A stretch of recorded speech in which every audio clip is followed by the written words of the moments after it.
My first race was in 1967 on an Ericsson 35 with Dick Smith. And I had no racing experience. I cruised for 5 years in a 24-foot boat with my family. But racing was brand new. And the second night, we were in the Manitou Passage with pretty good wind, and I was steering, and Dick wanted me to jibe. And I wasn't a very good crew member because I didn't want to jibe. And so he took the helm away from me, as well he should. And but we finished good friends, and I raced again with him, and then I decided, since I wasn't a very good crew member, that I better buy my own boat, which I did. And since 1973, I've raced in my own boat. And this will be my 40th Mac. Everybody has a fond memory. I have a sweet memory. My grandchild, Liz, is my oldest grandchild. Made her first Mac when she was 8 years old. And the first night was one of those gorgeous, star-filled nights out on the middle of Lake Michigan. Just gorgeous.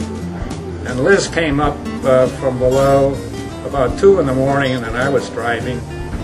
And she looked around the heavens and said, "Oh, Papa, I just love sailing at night."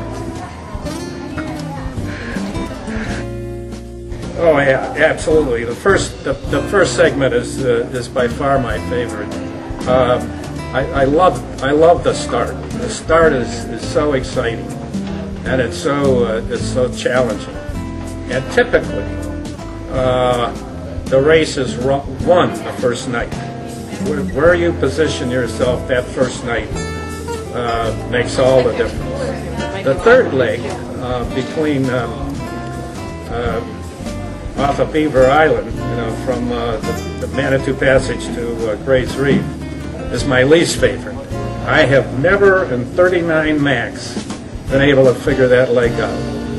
And the only time I like it is when we steam through it on a spinnaker run with no decisions to be made.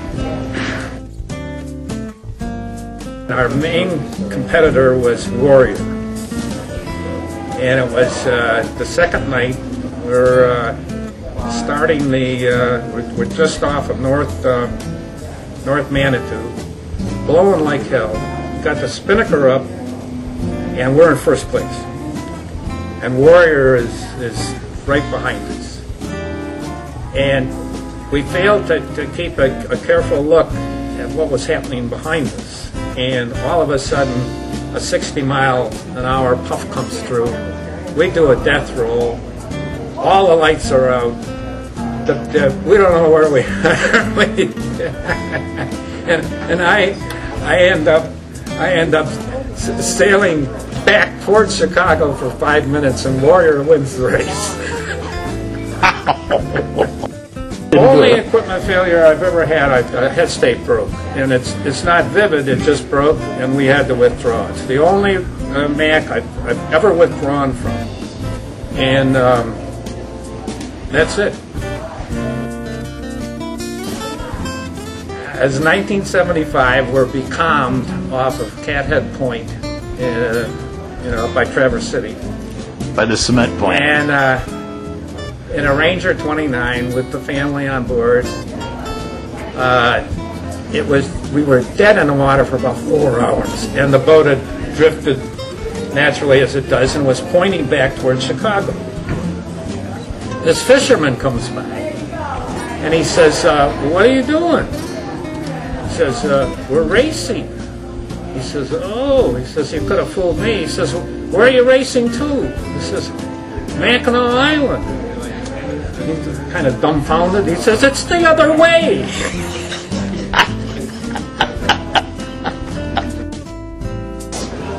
My third Mac was with Bob Dodds. Bob had a Cal 40, and he was a chain Schlitz drinker. He took 10 cases of Schlitz on board, and I never saw him out of contact with the So the second night, he's deep in his cups, it's blowing. He says, "We're going outside the tubes." So the next morning, nobody knows where the hell we are, and we look over, we're off of Washington Island.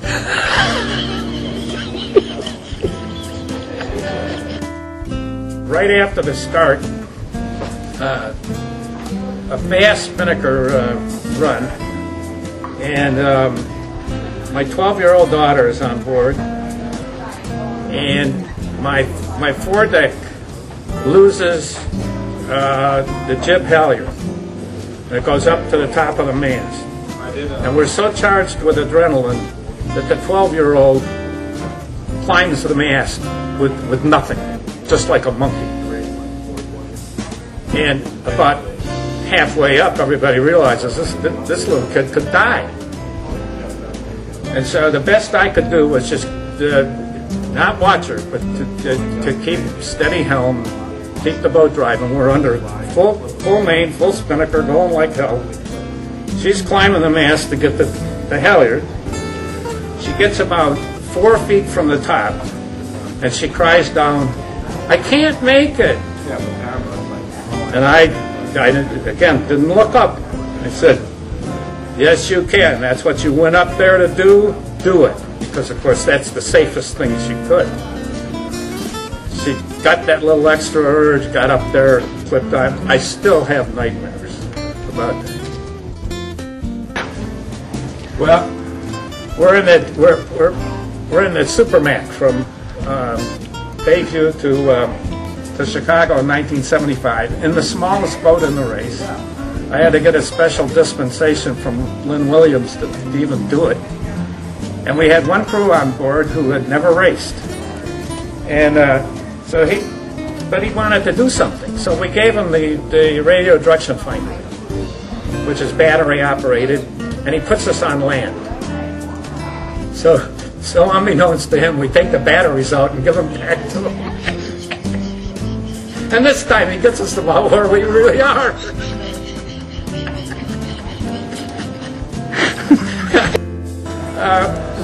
The under the bridge joke.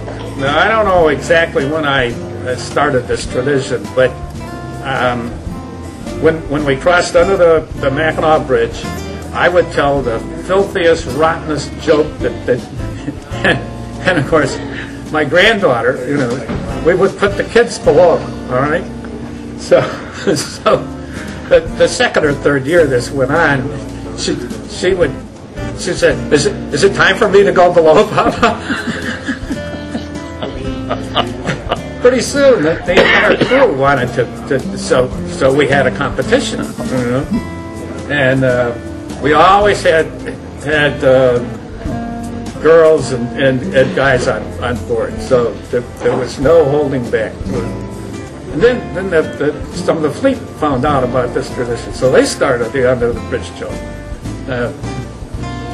But my jokes lately have not been up to steam, so to speak. Awe-inspiring. The power of the wind and the wave is always something to behold. This must have happened about six years or 7 years ago. We had a 60 to 80 mile an hour wind line squall hit us about an hour after the start, and I thought we were going to be demasted. So, and I had a brand new jib on, so I went forward and tried to take that jib down, and that was really stupid because there I am, yeah, with a bathing suit on, and pounding and well. We got the jib down, but it was in tatters. I spent all night long sewing it back, and we finished ninth that year, which is with that jib wasn't bad. One more humorous. Okay. So we finished, and we were first overall, and then this little guy came in and he beat me by 5 seconds.